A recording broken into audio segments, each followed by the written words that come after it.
नमस्कार दोस्तों, पुनः हाजिर हैं आप ही के लोकप्रिय चैनल ओम एस्ट्रो वास्तु में। दोस्तों, लगन, किसी की लगन कुंडली देखें तो उसमें 12 भाव दिखाई देते हैं। उन 12 भावों में अगर हमारे राहु बैठ जाते हैं, हर भाव में अगर राहु बैठते हैं तो क्या फल होंगे। और राहु के बारे में कहा जाता है कि राहु को विदेश का बोलते हैं, यानी घर से बाहर लेके जाएगा आपको। बातूनी होंगे, गुप्त रोग होंगे या गुप्त आदमी होता है, और कंफ्यूजन का भी भाव दिखाता है। अब बताते हैं, राहु अगर आपकी लगन में बैठा है तो क्या करेगा। राहु जो है आपको लगन में धनी बनाएगा, बलवान बनाएगा, लेकिन आयु में कमी कर रहा है ऐसा दिखता है। और शरीर के ऊपरी भागों में रोग होने की संभावना दिखती है।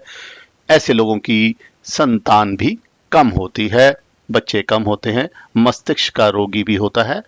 और एक बात और होती है, ऐसा व्यक्ति कंफ्यूज रहता है क्योंकि लगन में राहु बैठ के आपको डिसीजन देने में दिक्कत करता है। राहु अगर दूसरे भाव में बैठा है, दूसरे भाव को हम धन का भाव बोलते हैं, तो परदेश जाने के चांस होते हैं, विदेश यात्रा का योग होता है।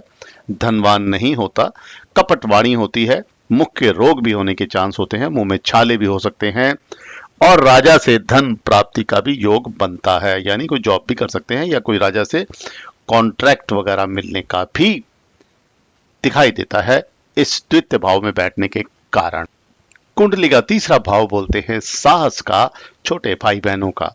तृतीय भाव में अगर राहु विराजमान है तो आपको धनी बनाएंगे, दीर्घायु देंगे, अभिमानी बना देंगे आपको, लेकिन भाइयों से विरोध रहेगा आपका, भाइयों के विरोधी रहेंगे। व्यवसाय कर सकते हैं, बिजनेस कर सकते हैं, और विदेश जाकर सेटलमेंट होने का भी ये संभावना दिखाता है। इसके बाद बात करते हैं, राहु अगर आपके चतुर्थ भाव में है तो आपको दुख में परेशानी देगा, धन की कमी रहेगी।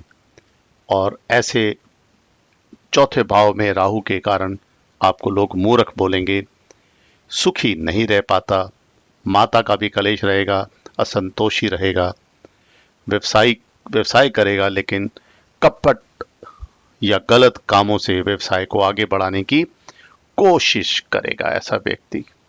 पंचम भाव को बोलते हैं हम संतान का भाव। पंचम भाव में अगर राहु बैठे हैं तो आपको पेट का रोग देगा, आपकी मति जो होगी, दिमाग होगा, धीरे चलेगा, मंद बुद्धि होंगे, धन की कमी होगी। और पांचवें भाव में राहु बैठकर पुत्र का भी योग खत्म कर देता है। आपका कठोर हृदय होगा और नाक से बोलने की आपको आदत हो सकती है, ऐसा दिखता है। छठे भाव को बोला जाता है ऋण का भाव, रोग का भाव। छठे भाव में अगर क्रूर ग्रह बैठते हैं तो अच्छा फल देते हैं, ये ज्योतिष का पहला मुख्य सिद्धांत है। यहां पे अगर राहु विराजमान है तो आपको निरोगी काया देंगे, लाभ देंगे, शत्रुओं का नाश करेंगे, कमर की पीड़ा दे सकते हैं, पराक्रमी भी बनाएंगे, और यहां पे बैठ के आपको दीर्घायु देंगे, लंबी उम्र दे रहे हैं, और लक्ष्मी का आपको बहुत अच्छा सहयोग मिलेगा। ये भी राहु का वृतांत छठे भाव में होता है। सप्तम भाव को विभाग का बोलते हैं भाव। सप्तम भाव में अगर राहु विराजमान है तो अच्छे फल नहीं है, स्त्री का नाश करता है, यानी स्त्री और पुरुष कोई भी हो, अगर राहु की कुरु दृष्टि पड़ रही है तो उसको बीमारी देगा या नाश करेगा। और ये पार्टनरशिप का भी भाव होता है, तो राहु यहाँ बैठकर आपको व्यापार में हानि दिखा रहा है, खाम खां की बेफजूल की यात्राएं करने का ये दिखा रहा है, लोभी होंगे यहाँ पे अगर बैठा है, किसी के आयु में भी कमी कर रहा है, स्त्री के साथ साथ धन की हानि भी दिखा रहा है, और पत्नी की हानि भी ऐसा राहु दिखा रहा है। इसके बाद भाव आता है अष्टम भाव, आयु और मृत्यु का भाव बोलते हैं। इस भाव को भी अच्छा नहीं बोलते। अष्टम भाव में अगर राहु विराजमान है तो आपको बार बार परिवर्तन करना अच्छा लगेगा जीवन में, काम में, यानी बिना बात के भी आप परिवर्तन करेंगे। गंदे कर्मों का भी आपको ये विचार दिखा रहा है, और कामी भी होंगे, उदर के पेट के रोग होंगे, क्रोधी होंगे, और बड़ी हष्ट पुष्ट आपकी देह होगी, लेकिन दिमाग से थोड़ी सी परेशानियां रह सकती हैं। इसके बाद भाव आता है बहुत सुंदर भाव, नवम भाव, जिसको हम भाग्य का भाव बोलते हैं। अगर यहाँ पे राहु बैठे हैं तो आपको प्रवासी बना देंगे, यानी विदेश में सेटलमेंट हो सकता है। व्यर्थ का परिश्रम कराएंगे आप। दुष्ट बुद्धि होती है नवम में अगर बैठ जाते हैं। दसम भाव बोलते हैं कर्म का, व्यापार का, नौकरी का। अगर यहाँ पे हमारे राहु विराजमान है तो आपको पुत्र की प्राप्ति कम होगी, लड़कियां ज्यादा होंगी। दूसरों के कार्य करने से आपकी प्रसिद्धि होगी, ऐसा भी वृतांत दिखता है। आलसी भी होंगे और कम खर्च करने वाले होंगे। अगर ये चंद्रमा से युक्त है, चंद्रमा भी साथ बैठ गया तो ये राजयोग बना रहा है। प्रतिकूल यानी उल्टे वचन बोलने की भी आदत आपको हो सकती है। 11वां भाव लाभ का भाव होता है।